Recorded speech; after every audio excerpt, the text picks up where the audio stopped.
정신건강학과 3학년 학생 여러분, 저는 정신간호학 2 교과목을 담당하고 있는 정미란 교수입니다. 2주차 영상 강의에서는 물질 관련 및 중독장애 그 두 번째 시간으로 함께 하도록 하겠습니다. 그럼 지금부터 시작하겠습니다. 컨텐츠입니다.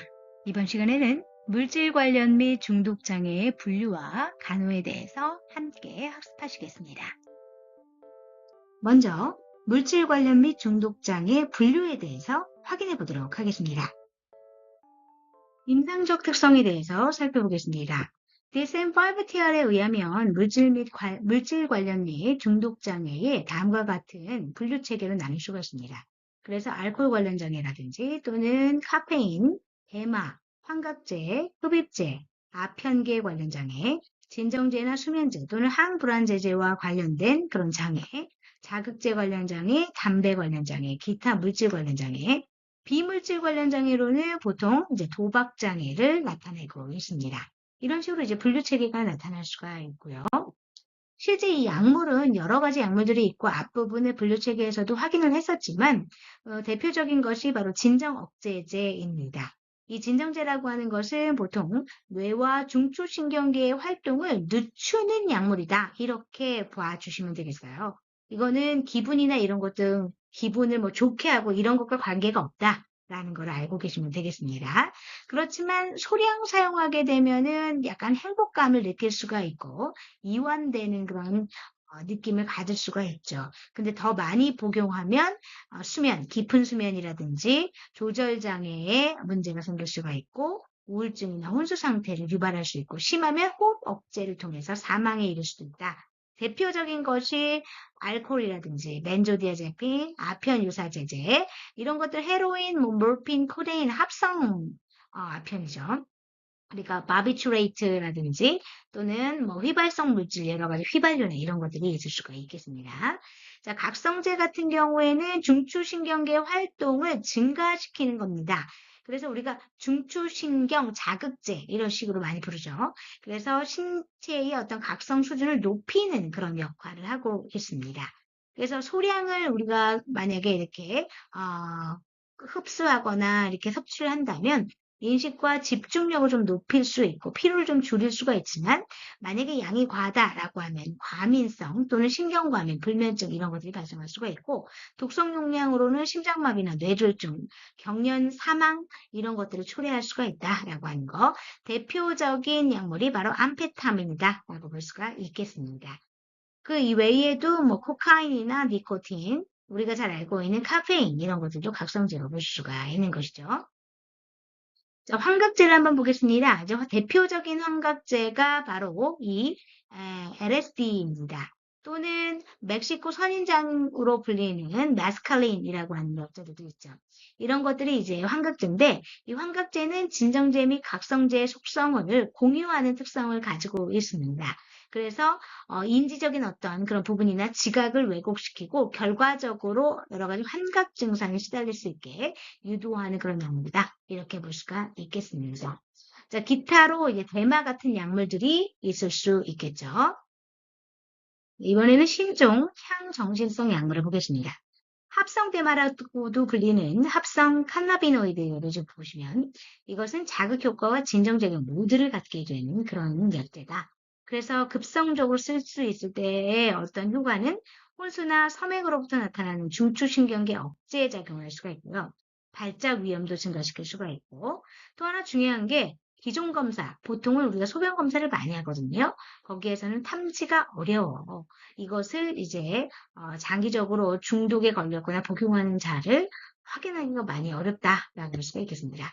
그럼 대표적인 것들은 그러면 새로운 항정신성 물질을 구체적으로 보면 아미노인단 같은 것들이 있는데요. 이거는 암페타민이나 혹은 MDMA, 엑스터시와 유사한 그런 물질입니다.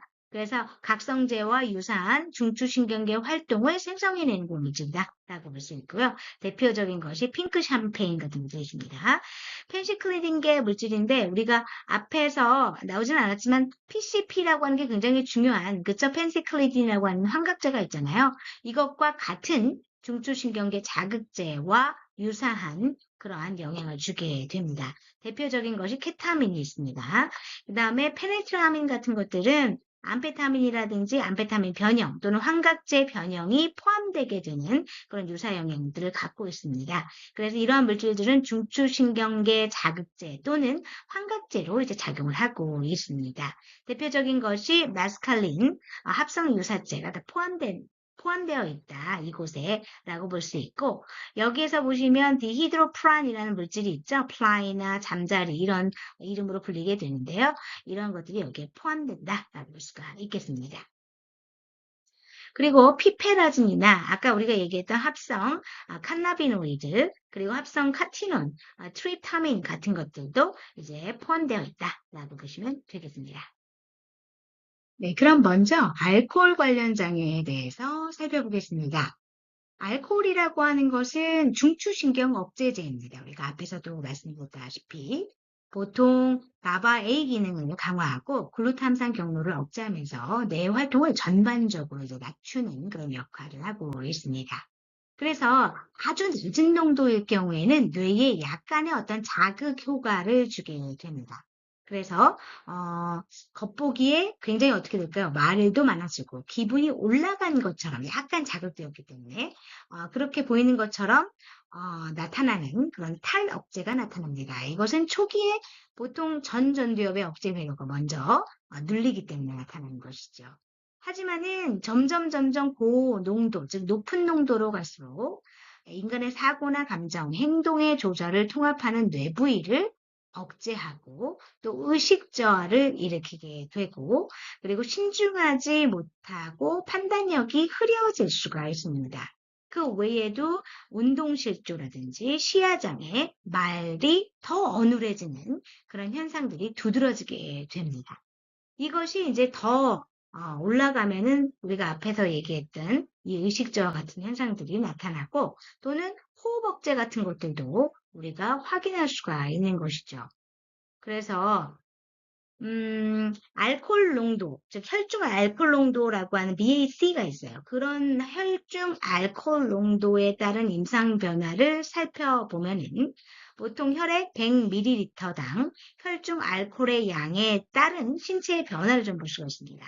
200에서 250mg per 100ml 정도가 되면 보통 우리가 혈중 알코올 농도 0.2에서 0.25%라고 얘기를 하거든요.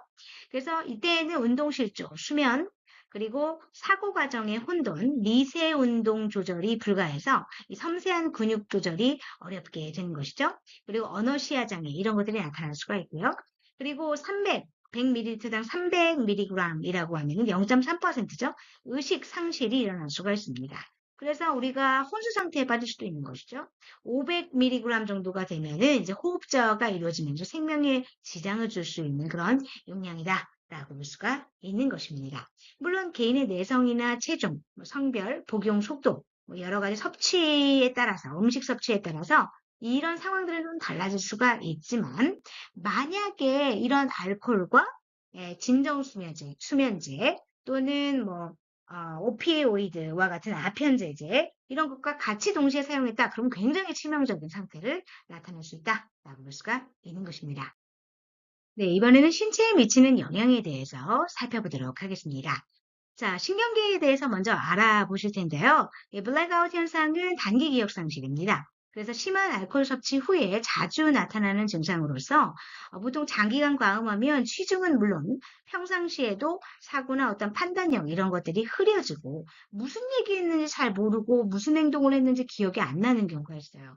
그래서 에피소드마다 공백이 나타나는 그런 경우들이 있죠. 이런 것들은 보통 뇌세포가 알코올에 의해 손상을 받아서 치매 비슷하게 기억 상실이 나타나는 것인데 비교적 짧은 시간 동안에 나타난다라고 해서 단기 기억 상실입니다.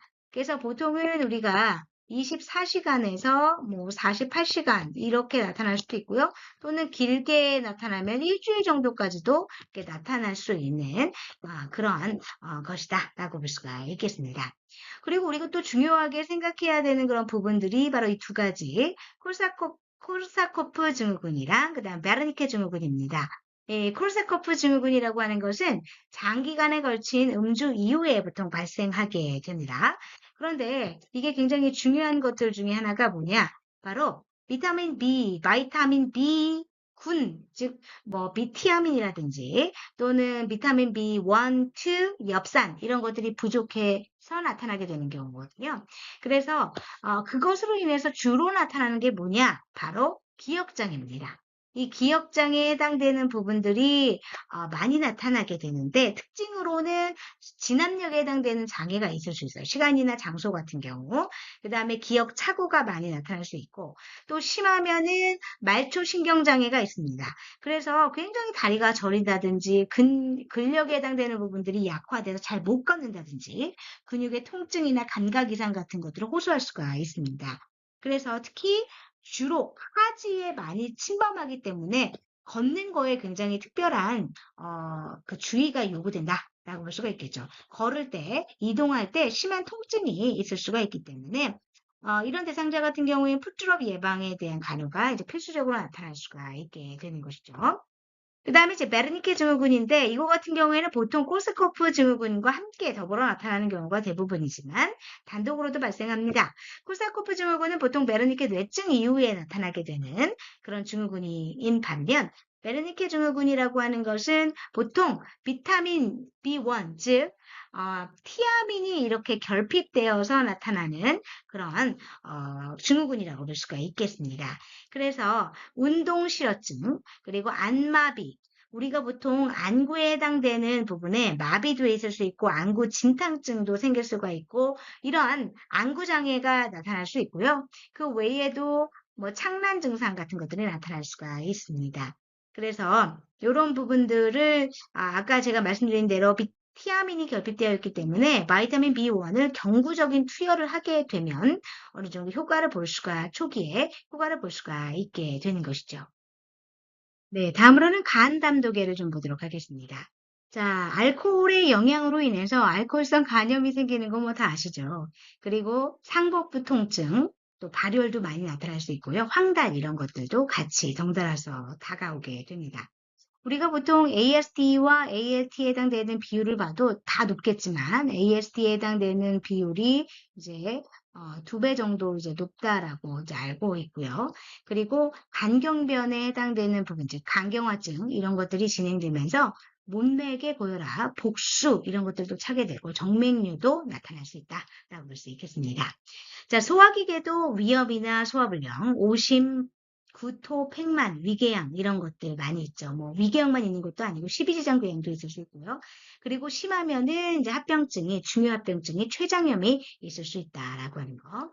그리고 심맥관계를 좀 보시면 이제 고혈압 같은 경우 그리고 빈맥이라든지 특히 또 중요한 게 전해질 이상으로 인한 말초부종 이런 것들이 나타날 수 있고요. 더불어서 영양에 해당되는 부분도 굉장히 결핍되어 있을 수 있다라고 하는 거, 영양 결핍이 있다라고 하는 거 확인해 주시면 되겠고요.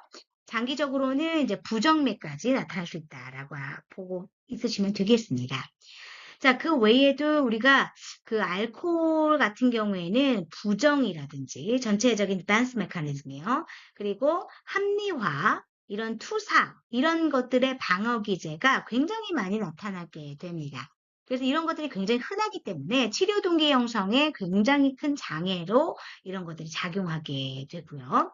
그 외에도 집중력 저하나 판단력 저하, 충동성 유발, 불안 발작 이런 것들이 많이 나타날 수 있고 그 외에도 성기능 같은 것들이 이제 문제가 있을 수가 있겠죠. 월경불순도 있을 수 있고 발기부전도 있을 수 있고요. 그리고 아이들 같은 경우에 앞에서 우리가 봤지만 FASD, 태아 알코올 증후군 이런 것들이 태아 알코올 스펙트럼 장애 같은 것들이 나타날 수가 있겠고요. 그리고 뭐 불임, 생리주기 변화, 심근, 골격근, 평활근 이런 것들이 굉장히 약화될 수가 있고 그리고 특히나 이제 저혈당이나 당뇨병 이런 것들에 이제 이완될 가능성이 있다라고 하는 것을 확인해 주시면 되겠습니다. 네, 다음은 알코올 중독 단계를 좀 살펴보도록 하겠습니다. 첫 번째가 알코올 중독 전 단계예요. 자, 우리가 처음에 술을 이제 마셨을 때 이 술이라고 하는 것이 굉장히 긴장을 낮추어 줍니다. 그리고 기분도 올려줘요. 그래서 심리적인 긴장감을 감소시켜주고 유쾌감이나 다정감 같은 것들을 이제 제공해 주기 때문에 뭔가 굉장히 빠른 해결책처럼 느껴질 수 있습니다. 그래서 이 술이 스트레스와 불안의 어떤 대처 기전으로 계속적으로 사용이 되게 되면 내성이 어떻게 될까요? 알코올에 대한 내성이 서서히 올라가게 되죠. 그럼 술 없으면은 불편한 느낌이 이제 들기 시작하는 거예요. 이때가 가장 중요한 뭐냐? 우리가 생각해 볼 수 있는 조기 선별에 해당되는 그런 시점이다라고 볼 수 있습니다. 이때 우리가 빠르고 짧게 이제 개입함으로써 효과를 볼 수 있는 그런 시점이 바로 이 시점이라고 하는 것이죠. 그런데 이제 두 번째, 전구 증상 단계입니다. 이게 바로 경고 단계죠. 간헐적인 우리가 앞부분에서 얘기했던 단기 기억 상실, 블랙아웃 현상들이 나타나게 됩니다. 즉 음주 동안에 일어난 사건들을 기억하지 못하는 블랙아웃 현상들이 나타나게 되고, 그리고 술 생각과 계획이 머릿속에 계속 맴돌면서 술에 더욱 집착하게 되죠. 그래서 금주 약속을 해요. 내가 끊겠다. 약속은 하는데 몰래 이제 마시거나 뒤에서 변명이 계속 늘어나고 거짓말도 늘고, 그래서 음주 중심의 생활로 점점 기울어지게 됩니다. 그래서 가족이나 동료들도 이 변화에 해당되는 어떤 시점을 눈치채는 그런 단계가 바로 이 두 번째 단계라고 볼 수가 있겠습니다. 자, 세 번째는 위급 단계예요. 그래서 이거는 이제 본인이 조절을 완전 상실합니다. 그래서 한번 마시기 시작하면 이제 멈출 수가 없는 거예요. 음주에 대한 조절력 상실로 인해서 본인이 어떻게 됐냐? 자기 혐오를 합니다. 아침에도 음주를 하고요, 아침부터. 그리고 이거 내가 안 마시기로 했는데 또 마셨어. 죄책감이 들고. 그리고 혼돈, 뭐 분노 경험, 낮은 자존감 이런 것들이 계속적으로 나타나게 되고요. 매일매일 음주하게 되고요. 그리고 여러 가지 어떤 디펜스 메커니즘이 사용되게 되는데 앞부분에서도 얘기했지만 부정이라든지 합리화, 투사 이런 것들과 같은 방어 기제가 굉장히 강력해지고 그리고 죄책감, 아까 얘기했던 불안, 우울 이런 것들이 뒤섞여서 결국은 이제 이런 분노, 화를 잘 내는 성격, 공격적이게 되는 것, 신경 과민 이런 것들이 계속적으로 나타나게 돼서 남을 또 비난하는 성향까지도 나타날 수 있어서 이런 부분들이 굉장히 위험한 상황에 이르게 됩니다. 만약에 이 시기에 진정제를 병용 사용하게 되면 호흡업체에 해당되는 위험이 굉장히 커지기 때문에 조심해야 되겠죠. 그래서 이때는 이제 의학적인 우리 심리사회적인 치료 연결이 반드시 개입을 통해서 이루어져야 되는 부분이다라고 볼 수 있겠습니다. 자, 마지막 단계가 바로 만성 단계입니다. 이거는 의존에 해당되는 디펜던스가 굉장히 고착되는 그런 시기다라고 볼 수가 있겠습니다. 그래서 금단의 불편감을 완화하기 위해서 아침부터 이제 계속 쭉 마시는 거예요. 음주를 하는 겁니다. 아침부터 쭉 마시는 패턴이 계속적으로 나타나는 그런 단계가 보이게 됩니다. 그래서 간이나 췌장, 신경 이런 신체 손상들이 굉장히 두드러지게 되고 인지정서의 저하가 굉장히 많이 나타나게 되면서 코사코프 증후군 같은 경우에는 보통 이제 기억 상실이 너무 많이 나타나기 때문에 작화증, 그래서 말을 만들어내죠. 본인이 그 공백을 메우기 위해서. 그런 경우들도 볼 수 있고, 또는 오히려 그 정도도 안 되게 말이 안 나오는 경우도 있고, 사회, 직업, 그 영적인 모든 영역에서 황폐화 현상들을 나타낼 수 있다라고 볼 수가 있겠습니다. 그렇기 때문에 아까 금방 얘기했던 우리 베르니케 코사코프 같은 증후군과 같은 합병증이 굉장히 위험할 수가 있고요. 선망진전도 나타날 수가 있고요. 그렇기 때문에 뭘 해야 되느냐. 이때는 입원하면서 해독을 좀 해줘야 되고, 티아민 치료, 그쵸? 그리고 재활, 가족 개입, 이런 것들이 완전히 총체적으로 일어나야 하는 그런 단계다라고 볼 수가 있겠습니다. 네, 알코올 사용에 대한 DSM-5TR의 진단 기준은 다음과 같아요. 그래서 임상적으로 현저한 손상이나 고통을 일으키는 문제적 알코올 사용 양상이 지난 12개월 안에 다음 항목 중에 최소 두 가지가 있다. 그러면은 뭐냐? 알코올 사용 장애로 우리가 판정을 내릴 수가 있습니다. 그래서 지금 보시면은 의도했던 것보다 많은 양 혹은 오랜 기간 동안 사용했네. 12개월 사이에. 그리고 알코올 사용을 줄이거나 조절하려고 하는 지속적인 욕구가 있거나 알코올을 구하거나 사용하거나 그 효과에서 벗어나기 위한 활동들에 많은 시간을 보내는 등등등등 여러 가지 갈망이라든지 반복적인 알코올 사용, 알코올 영향으로 인해서 여러 가지 사회적이나 대인적인 문제 또는 직업적이고 여가적인 활동 이런 것들이 다 문제가 있는지 신체적인 문제 이런 것들이 있는지 총체적으로 이제 보여주게 되는 것이죠. 그래서 그런 부분들이 최소 2개 이상 있다라고 하면은 알코올 사용 장애로 우리가 진단을 내릴 수가 있고요. 그리고 내성에 해당되는 부분이 있는데 다음 중 하나로 정의되게 됩니다. 중독이나 원하는 효과를 얻기 위해서 알코올 사용량의 뚜렷한 증가가 필요하거나 또는 동일한 용량의 알코올을 계속적으로 사용할 경우 효과가 현재 감소했다라고 하면은 우리가 판단할 수 있는 것이죠. 이렇게 내성으로. 그리고 금단이라고 하는 것은 알코올의 특징적인 금단 증후군이라고 하는 것들이 나타난다는 거예요. 그리고 금단 증상을 완화하거나 피하기 위해서 알코올을 또 사용하는 거야. 또는 벤조디아제핀과 같은 비슷한 물질을 사용하는 거야. 이런 경우가 이제 금단 증상이라고 볼 수가 있는 것이죠. 그런데 여기서도 우리가 어느 정도의 중증도를 확인할 수가 있습니다. 현재 심각도를 이제 명시하게 되면서 경도 단계, 즉 알코올 사용 장애의 경도 단계는 이 전체적인 이런 항목에서 2~3개의 증상이 있는 것이고요. 중등도는 4개에서 5개, 고도는 6개 이상이 있다라고 하면 이렇게 판단하게 됩니다. 네, 다음은 알코올 중독입니다. 최근에 알코올 섭취가 있느냐 하는 것들을 우리가 지금 보는 것이죠. 그리고 또한 알코올을 섭취하는 동안에 또는 그 직후에 심각한 문제 행동의 변화를 가지고 있느냐라는 것들을 우리가 파악할 수 있겠고 혹은 심리적 변화가 발생을 했느냐 이런 것들을 우리가 확인해 볼 수가 있다는 것입니다. 그래서 예를 들면은 부적절한 어떤 성적이나 공격적인 행동, 기분 가변성이라든지 또는 판단력 손상이 있는지 여부들을 확인할 수 있고요.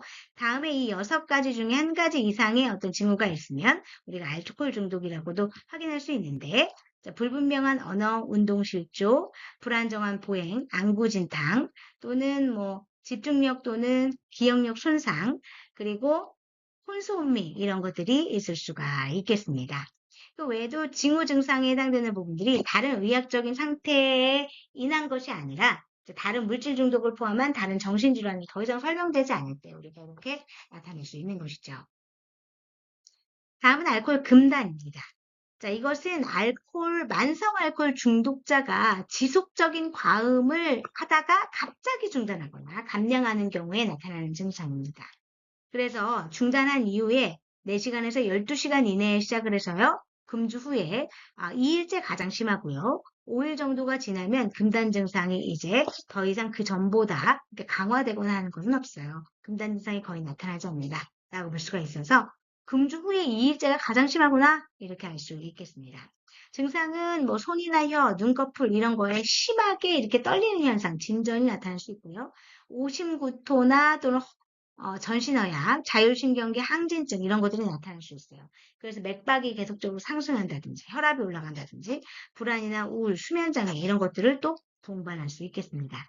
그래서 아래는 이 알코올 금단에 대한 진단 기준인데요. 알코올을 과도하게 이렇게 장기적으로 사용하다가 감량했다. 그 다음에 이렇게 중단한 이후에 다음과 같은 어떠한 항목에 이 2가지 이상이 나타나는 거죠. 아까 우리가 얘기했던 자율신경계 항진이라든지 또는 손떨림, 불면, 오심구토, 그리고 일시적인 어떤 시각적, 촉각적, 청각적 환각이나 착각 이런 것들, 그 다음에 정신운동 초조, 불안, 대발작 이 8가지 중에서 2가지 이상이 나타난다라고 했을 때 우리가 보통 금단이라고 할 수가 있는 것이고요. 그 다음에 이거 같은 경우에는 이러한 증상들이 지금 우리가 아까 2개 이상이라고 봤던 이러한 증상들이 사회적, 직업적 또는 다른 중요한 기능 영역에서 현저히 손상이나 고통을 초래한다고 여겨질 때 우리가 알코올 금단이라고 하는 것이죠. 그리고 이러한 증상들이 다른 어떤 의학적인 상태에 의한 것이 아니라는 거 이런 부분들을 우리가 확인해 볼 수가 있겠습니다. 네, 이것은 알코올 금단 척도, 개정된 알코올 금단 사정 그래프입니다. 여기서 지금 보면은 녹색에 대한 어떤 그래프가 있죠? 요 녹색에 해당되는 요 그래프, 경미한 금단, 요것은 보통 마지막 음주 이후에 6시간에서 12시간 내에 이제 시작을 했다가요. 보통 1일에서 3일 정도 되면은 이제 그 사이에 아주 경미하기 때문에 소실이 됩니다. 보통 불안이나 손떨림, 오심바람, 뭐 이 정도가 나타나게 되는 것이죠. 그래서 우리가 보통은 이제 활력 모니터링 하게 돼요. 그리고 또는 뭐 수분 전해질 보정해주고요. 그리고 증상이 굉장히 많이 유발됐을 경우 벤조디아제품 소량을 이제 처방하게 돼서 우리가 놔주게 되는 것이죠. 그래서 활력 징후는 계속적인 모니터링이 필요하다. 그리고 빨간색 같은 경우에는 우리가 발작에 해당되는 그런 부분들이 됩니다. 이렇게 막 올라가서 스파이크를 이루었죠. 12시간에서 48시간 내에 급격하게 이제 발생을 쭉 하는 거예요. 그러다가 전신 강직, 간대 발작 이런 것들이 나타나게 되죠. 보통은 우리가 벤조다이아제핀 1차, 예를 들면 로라제팜이나 다이아제팜 같은 것들을 이제 그 슈팅하게 되는 것이죠. 그 외에 이제 중등도 금단이라고 하는 부분들이 있습니다. 이 파란색 곡선인데 그거의 초반 부분들을 우리가 좀 볼 수가 있어요. 그래서 이 초반 부분, 이게 중등도 금단이라고 볼 수가 있겠는데 이거는 보통 12시간에서 그쵸? 12시간에서 48시간 이내에 보통 환시나 피부 감각 이상이 좀 나타날 수가 있고 그리고 중증 금단과 선망진전 이런 것들이 나타나는 것이 바로 이 파란색 곡선의 피크 지점입니다. 그래서 보통은 48시간에서 또는 96시간까지 나타나게 되죠. 이때에는 진압력 상실, 혼란, 뭐 심한 동요 이런 것들이 나타날 수 있고 전해질 붕괴가 바로 나타나게 돼서 중요한 것이 전해질 균형을 맞춰주는 거. 그러니까 수액, 전해질, 체온 이런 거 관리하는 게 굉장히 중요하겠습니다. 이때는.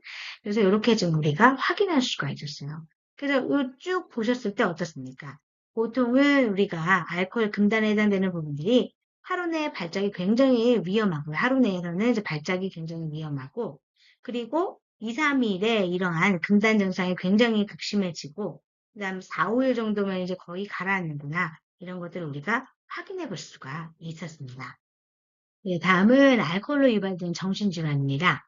보통은 정신병적 장애, 알코올로 유발된 기분장애, 그리고 신경인지장애 이런 식으로 나눌 수가 있고요. 보통 알코올 금단 선망이라고 하면 금단의 가장 심한 형태로 손꼽히고 있습니다. 그래서 마지막 금주한 이후에 보통 48시간에서 72시간에 발생한다라고 볼 수가 있겠고요. 진전선망이라고 하는 것은 과음자에게 발생하게 되는 것입니다. 그래서 급성 정신증 증상의 발현이 두드러진다라고 볼 수가 있겠습니다.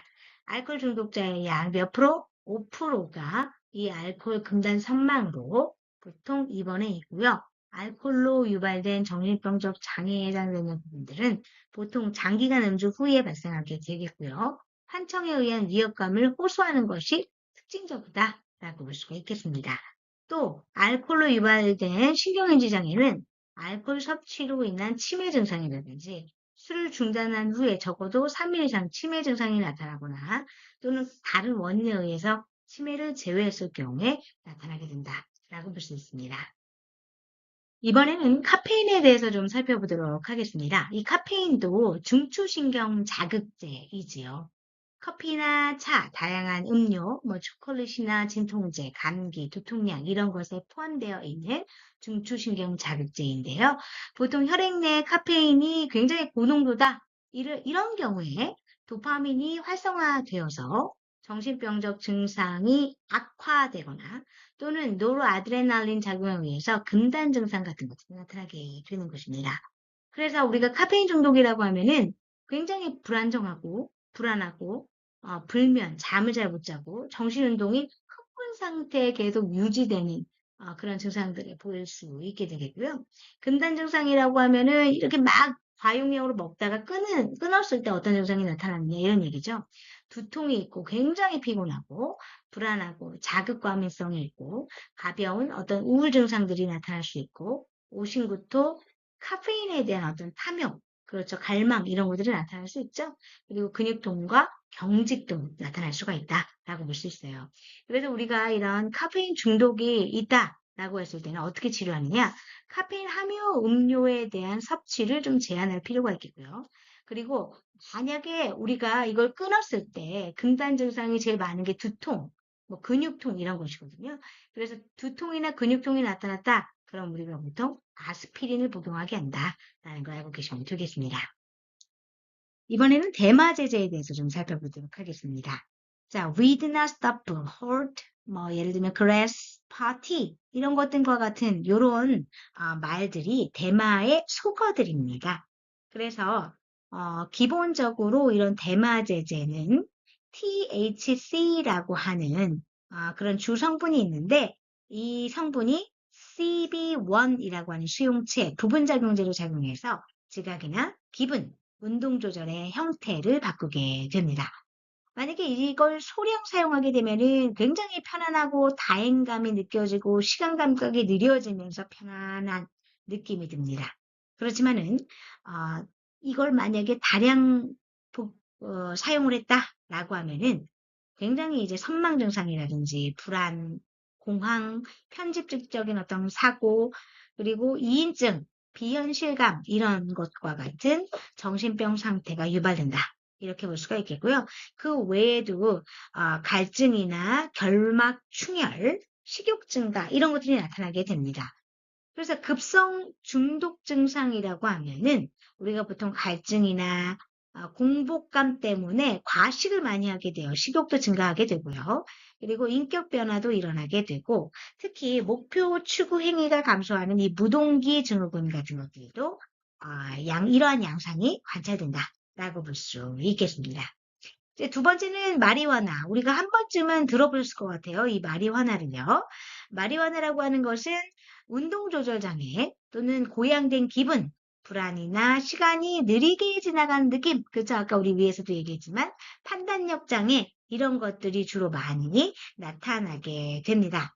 그리고 특히나 이제 사회적인 위축이나 결막 충혈, 식욕 증가, 구갈, 빈맥 이러한 신체 증후가 많이 드러나게 되는데요. 특히나 우리가 알아줘야 되는 것이 뭐냐? 바로 이겁니다. 무동기 증후군이라는 거예요. 마리화나도 무동기 증후군이 나타날 수 있습니다. 그런데 이 마리화나 같은 경우에는 심리적인 의존은 좀 있지만 신체적 의존은 없어요. 그리고 아까 금방 얘기했던 장기간 과량 사용했을 때 이 무동기 증후군에 해당되는 증상들이 나타나게 되는 겁니다. 금방 우리가 얘기했던 고양된 기분이나 불안, 시간이 느리게 가는 느낌, 아까 우리 위에서 대마제제 봤던 것처럼 편안함과 다행감이 같이 느껴지게 되는 것이죠. 그래서 이런 부분들 여러분들이 조금 알고 계시면 되겠습니다. 네, 이번에는 환각제에 대해서 좀 살펴보도록 하겠습니다. 대표적인 환각제가 바로 LSD입니다. 특징적인 것이 무색무취무미예요. 그래서 아주 소량으로도 시각, 청각, 촉각 등의 감각 왜곡을 시킬 수 있는 그런 향정신성 약물이다라고 볼 수가 있겠습니다. 자, 우리가 보통 기분은 다행감이 들다가도 불안 같은 것들이 오갈 수도 있고요. 또 무감동 같은 것들도 나타날 수가 있고, 또 의식은 비교적 명료하지만 환상과 현실을 구분하지 못하는 현실 판단, 이런 것들이 굉장히 흔들려서 사고 위험이 노출되어 있다라고 볼 수 있겠습니다. 뿐만 아니라 가장 큰 어떤 특징 중에 하나가 바로 플래시백 효과입니다. 플래시백이라고 하는 것은 보통 환각제를 끊은 뒤에도 과거 복용했을 때와 같은 지각 변화가 계속적으로 나타나는 그런 현상이죠. 뭐 물체를 봤을 때 색이나 빛이 과장되어 보인다든지 또는 후광이나 잔상 같은 것들이 계속 불쑥불쑥 튀어나온다든지 물체가 흔들려 보인다든지 크기가 굉장히 작아 보이거나 크게 보인다든지 이렇게 크기 왜곡이 있다든지 기하학적인 어떤 분위나 또는 시간 감각의 왜곡 등 이런 것들이 나타나는 현상을 플래시백 현상이라고 볼 수가 있겠습니다. 그런 것들이 보고되고 있고요. 여기서는 이제 내성이 거의 없고요. 그리고 금단 증상도 없고 신체적인 의존성도 거의 없습니다. 그런데 중요한 게 뭐냐? 정신적 의존이 있다라고 하는 거. 이거를 반드시 우리가 좀 확인해 줄 필요가 있겠습니다. 그 다음에 PCP라고 부르는 펜사이클리딘이라고 하는 그런 환각제입니다. 이것은 원래 예전에 이제 마약제로 쓰였다가 현재는 동물병원에서 마취제로 쓰여요. 그래서 보통 해리성 마취제입니다. 그래서 경구나 뭐 정맥주사, 흡연, 흡입 이런 여러 가지 루트로서 우리가 섭취하고 사용할 수가 있게 되는 그런 형태가 되는 것이고요. 여기서 지금 보면 증상으로는 해리감, 그렇죠? 다행감 또는 무감동, 붕 떠오르는 듯한 느낌 이런 것들이 있을 수가 있고 또 여기는 이제 무통, 통증 인식이 굉장히 저하되는 것이죠. 마취제로 쓰이기 때문에요. 그리고 근긴장에 해당되는 부분들이 이제 낮아지게 되고 신체와 환경으로부터 분리되는 느낌도 많이 들게 되고요. 환각 형태의 생생한 어떤 환상 이런 것들, 망상, 건망 이런 것들이 계속적으로 보일 수가 있다는 거예요. 그리고 이인감도 보이고요. 분리되는 듯한 소외감, 고립감, 중독 증상 이런 것들이 이제 나타날 수가 있고 합병증으로는 경련과 혼술 증상들이 나타날 수가 있다라고 볼 수가 있겠습니다. 네, 근데 우리가 앞부분에서 배웠었던 케타민 같은 것들이 있잖아요. 이 케타민이 바로 이 LSD와 조금 이제 구분을 해서 좀 확인해 줄 수 있는 것인데, 이 케타민도 무색무취 무미입니다. 그렇기 때문에 보통은 음료수에 쉽게 섞어가지고, 몇 분 안에 의식을 잃게 만들 수 있는 그런 약재예요. 그래서 그런 다음에 이제 기억력을 상실하게 되고, 보통 데이트 강간할 때 많이 활용되게 되는 그런 약재로서 범죄에 연루되어 있는 그런 물질이 바로 케타민이다라고 볼 수 있겠습니다. 네, 다음은 아편계입니다. 오피오이드라고도 부르는 이 아편계의 생아편은 양귀비에서 추출하고 합성아편 같은 경우는 우리가 잘 알고 있는 몰핀, 헤로인, 코레인 이런 거, 아편, 알칼로이드 유도체 이런 것들이 있고요. 메타돈 뭐 이런 것들도 있고 데메롤 우리 잘 알고 있죠? 이런 거, 이런 것들도 다 합성아편에 속한다 이렇게 볼 수가 있겠습니다. 효과는 당연히 이런 것들 다 뭐예요? 예, 진정 효과 또는 진통 효과를 주된 효과로서 우리가 가질 수 있고 그 외에 많이 쓰게 되면 의식 감소나 정서 변화, 다행감, 쾌감 이런 것들을 느낄 수가 있다고 보고되고 있습니다. 자, 중독 증상이라고 하는 것은 현저한 진통 효과가 나타나면서 이제 반응이 없게 돼요. 무반응, 그리고 혼수, 동공수축, 섬액과 저체온, 청색증, 제일 중요한 게 억제 이런 것들이 나타날 수 있겠고요. 이제 금단 증상, 아편금단 같은 경우에는 마지막 약물 사용 후에 6시간에서 8시간쯤 되면 나타나기 시작을 합니다. 그리고 2일에서 3일, 이때가 최고조에 도달하는 그런 시간이다라고 볼 수가 있어요.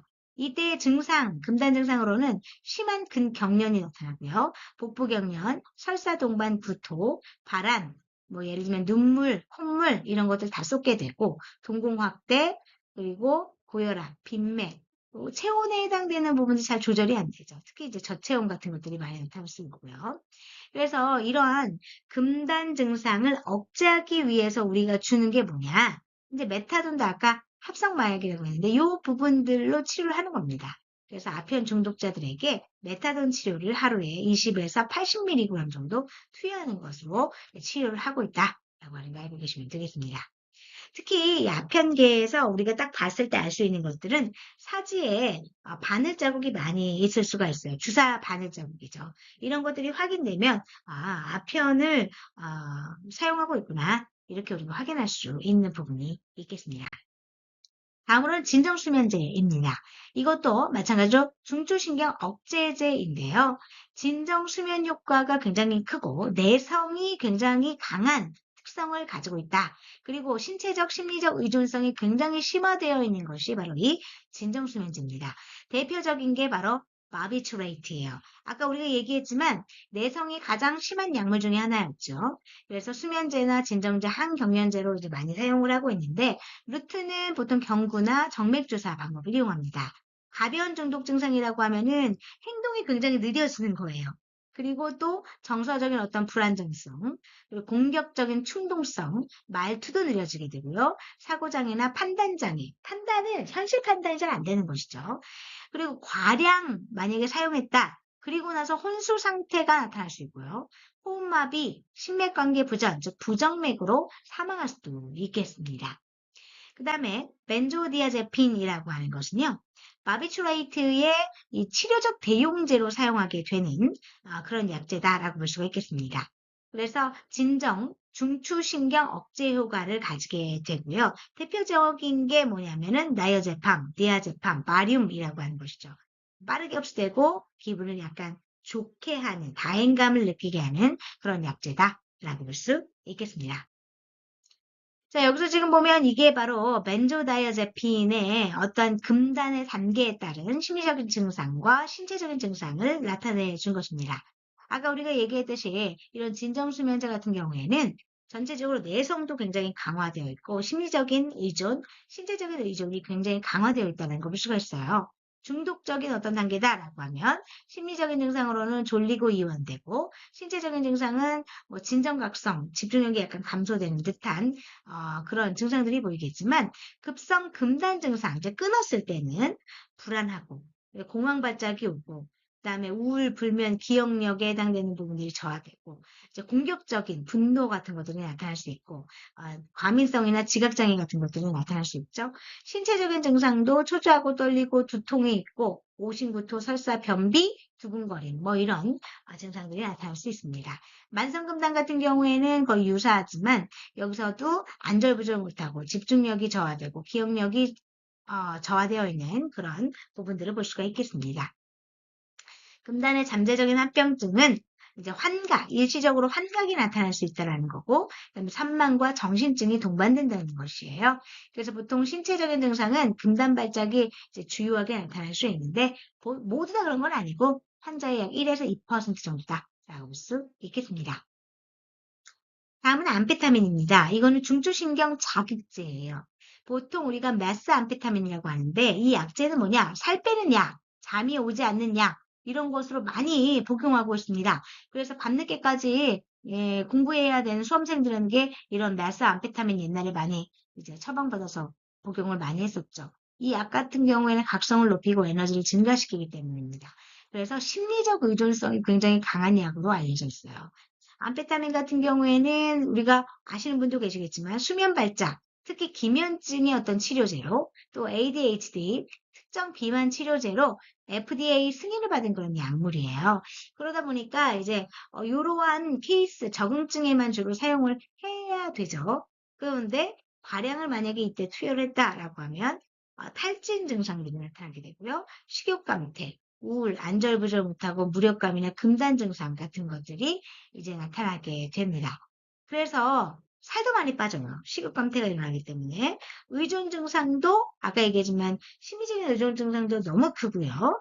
편집증이나 뭐 성기능 장애도 나타날 수 있고 기억 및 집중력 장애가 많이 나타날 수 있습니다. 그래서 다행감이나 정신운동 활동의 가속화로 인해서 생활이 굉장히 좋아 보여요. 만족감도 있고 충만함을 느낍니다. 그러다가 심리적인 의존과 내성이 계속적으로 쌓이게 되고 만약에 얘를 갑자기 중단했다. 그러면은 금단 증상으로 허탈이 심하게 와요. 그래서 보통 이런 과량 사용자 같은 경우에는 암페타민 정신증 또는 피해망상 같은 것들이 우리가 스키즈프레니아에서 나왔던 그런 피해망상과 같은 것들이 나타날 수 있고요. 보통 사용 여부 진단은 소변 검사, 메틸 오렌지 테스트를 우리가 보통 사용을 한다라고 확인하시면 되겠습니다. 네, 다음에는 코카인입니다. 이것도 중추신경 자극제로 쓰이게 되죠. 보통 남미에서 자생하는 식물에서 추출해낸 중독성이 강한 알칼로이드 성분으로 이제 만들게 되는데요. 이것의 경로 방법이 흡입하는 방법이에요. 그러다 보니까 비점막의 궤양이 자주 이제 발생되는 것이 특징입니다. 세로토닌이나 카테콜라민, 도파민 재흡수를 차단해서 계속적인 다행감을 유도하는 그런 방식이고 강력한 다행감, 주의 집중력 향상, 보양된 자신감, 성감 증가, 피로가 없어요. 각성 상태가 계속적으로 유지가 됩니다.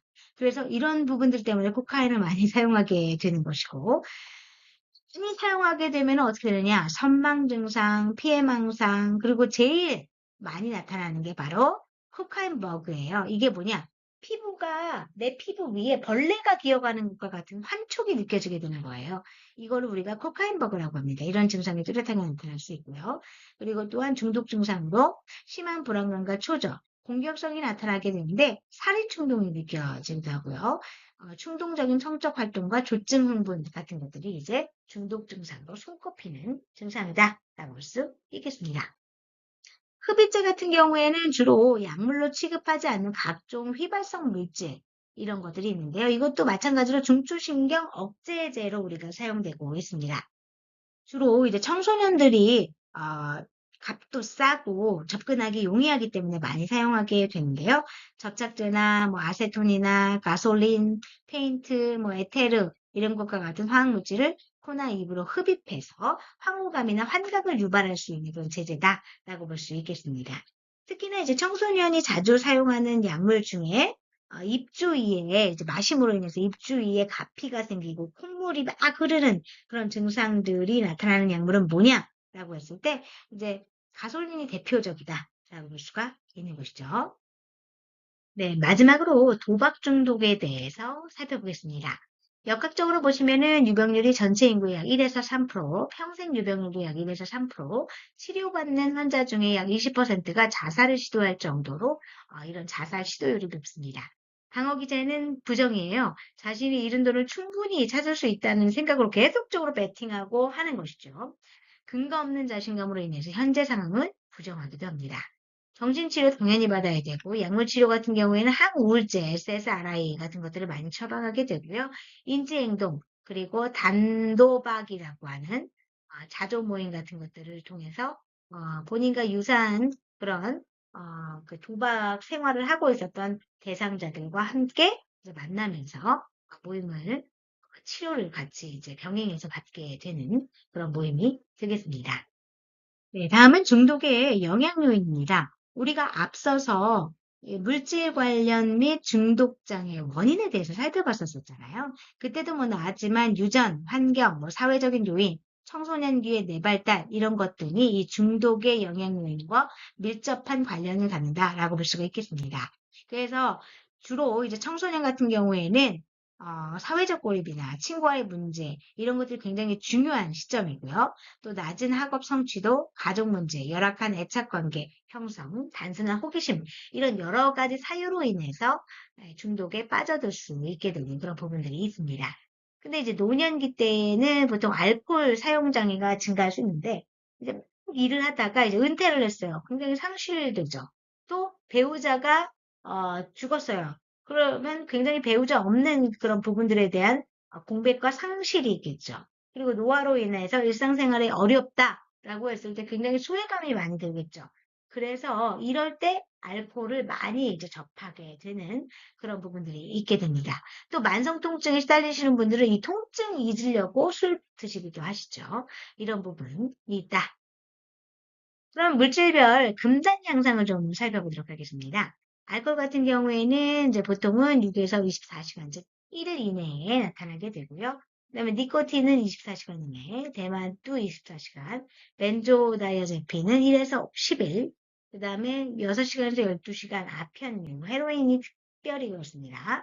각성제 같은 경우에는 수시간 이내에, 그다음에 케타민은 24시간 이내, GHB 같은 경우에는 12시간 이내다라고 볼 수 있겠습니다. 여기서 GHB라고 하는 것은 사이렌인데요. 2002년에 발작성 수면장애 치료 용도로만 이제 보통 우리가 FDA에서 승인을 해준 거예요. 그래서 이 약제도 마찬가지로 중추신경계 억제제입니다. 그래서 보통은 최고조에 이르는 시기가 제일 많은 15시간 정도가 되는 것이죠. 주요 증상을 보면 혼란과 환각, 우울, 떨림, 심박수 증가 이런 것들이 있겠습니다. 물질 관련 및 중독장애 간호에 대해서 좀 살펴보겠습니다. 자, 먼저 평가 영역입니다. 네, 간호계획 및 수행을 보겠습니다. 여기 나와 있는 것들을 이제 다 이제 시행을 할 텐데요. 가장 중요한 게 조기 및 단기 중재죠. 그래서 생명유지나 진압력 유지, 낙상 예방, 금단 증상 모니터링 이건 굉장히 중요한 내용들입니다. 그리고 또한 동기 강화 상담 또는 동기 면담 이런 것들을 잘 시행할 필요가 있겠죠. 특히 이렇게 중독과 관련되어 있는 대상자들 같은 경우에는 우리가 대상자의 변화 동기와 결심을 스스로 강화하도록 하는 것이 굉장히 중요합니다. 그것을 통해서 본인이 절제할 수 있는 힘, 통제의 어떤 능력 이런 것들을 기르게 하는 것이 굉장히 중요해요. 그래서 그러한 기법으로서 우리가 보통 개방형증후군이나 인정, 반영, 요약하기 이런 기법들을 많이 사용하게 됩니다. 그 외에 인지행동 치료나 해도 재발 방지, 자조 모임 이런 것들을 이제 경험할 수 있도록 도와주는데 여기 지금 보시면 알코올 관련 장애의 자조 집단 이렇게 나오겠죠? AA가 알코올 중독자 자조 모임이고요. 알라논 같은 요 부분들이 바로 알코올 중독자 가족 모임이고 알라틴이 10대 청소년의 알코올과 관련된 문제를 다루는 그런 자조 집단이고 그 다음에 ACOA라고 하는 아쿠아는 보통 알코올 중독자 자녀들의 친목 모임이다 라고 볼 수 있겠습니다. 그 외에도 동반장애 관리나 희망 전달하는 메시지 전달하는 거 그래서 환자의 자기 효능감 증진을 돕는 거 이런 것들도 다 포함된다 라고 볼 수 있겠습니다. 자, 그럼 구체적으로 뭘 해야 되느냐? 환경 중재를 해야 되겠죠? 그래서 안전하고 지지적인 환경을 조성하고요. 심리적인 중재로서 해결 중심 치료를 해줘야 돼요. 환자가 어떤 것들이 굉장히 필요하고 그것을 해내기 위한 동기를 조성하고 있느냐? 이런 것들이 되게 중요하다고 했어요. 그래서 우리가 아까 동기 면담 같은 걸 해야 된다고 했었습니다. 자, 개인 치료를 할 수 있고 집단 치료도 할 수 있고 가족 치료도 할 수 있지만 개인 치료는 1대1 맞춤형으로 치료해주기 때문에 예를 들면 고도의 불편한 알코올 중독자나 부적절한 대처 기전, 좌절감을 인내하는 어떤 능력이 부족한 그런 대상자에게 실시할 수 있겠고요. 집단치료 같은 경우에는 사회적 기능 회복을 위해서, 가족치료 같은 경우는 그동안에 이제 겪었던 가족원 등 간의 불신과 치료감을 해결하기 위해서 우리가 여러 가지 건강한 상호작용과 문제 해결 방법 같은 것들을 습득할 수 있다라고 볼 수가 있는 것이죠. 그리고 이제 인지행동 치료를 하겠죠? 우리가 대체적으로 역기능적인 사고 형태를 증명해서 변경하게 해주는 겁니다. 그래서 행동치료도 이제 병행하게 되는데 물질 의존에서 회복하는데 꼭 필요한 단계예요. 그래서 앞에서도 우리가 봤겠지만 디서필람 같은 경우에는 우리가 혐오요법으로 많이 사용을 하는데 예를 들면 술을 먹을 때 굉장히 쓴맛과 같이 예를 들면 구토제 같은 것들을 같이 함께 넣어서 알코올의 맛과 냄새, 광경이 이제 기억날 수 있도록 매칭시켜주는 역할을 하는 거죠. 이것을 바로 조건화라고 합니다. 이런 혐오 조건화 방법을 취해서 대상자가 그 역겨운 거, 술을 먹으면 그 역겨운 게 떠올릴 수 있도록 하는 것이죠. 그리고 정신건강교육이라고 하는 것은 물질 남용의 어떠한 신체, 정신, 사회 영향 교육을 통해서 예방과 사회적 기능을 회복한다라는 개념입니다. 약물 치료는 우리가 앞부분에서도 봤지만 알코올 치료 같은 경우에는 아캄프로세이트와 같은 약이 있어요. 그래서 알코올 중독 재발 방지, 그 다음에 디서플람은 아까 얘기했던 혐오요법, 비타민 치료는 보통 바이타민 B1, 티아민 치료를 많이 하고요. 그 다음에 아편 중독 치료 같은 경우에는 메타돈 치료를 하게 됩니다. 아편 중독자의 금단 증상을 억제하기 위해서죠. 금단 증상 회복 및 간호, 동일 체계의 대체 약물 같은 경우에는 대체 약물의 양을 점차 줄이면서 금단 증상으로부터 회복될 수 있도록 돕는 이 가이드가 되게 중요하고요. 그 다음에 약물 금단으로 인한 경련과 발작을 대비하고 조용한 환경을 계속적으로 조성해 주면서 탈수를 예방하기 위해서 수액 공급을 계속적으로 해줘야 되겠죠. 자, 그럼 우리가 여기까지 학습을 했고요. 퀴즈를 하나 풀어보도록 하겠습니다. 만성 알코올 중독 환자가 2일간 금주 후에 선망 상태에서 진전, 작화증, 근골격근, 신경풀림, 결핍염 이런 것들이 나타났습니다. 원인이 뭘까요? 자, 만성 알코올 중독 환자입니다. 그럼 정답은 무엇이냐? 한번 생각해 보세요. 네, 정답은 티아민 결핍이 되겠습니다. 지금까지 학습한 내용 중에 궁금하신 내용이 있으시면 이쪽으로 연락을 주시고요. 지금까지 물질 관련 및 중독장애 그 두 번째 시간으로 함께 하셨습니다. 수고 많으셨습니다. 감사합니다.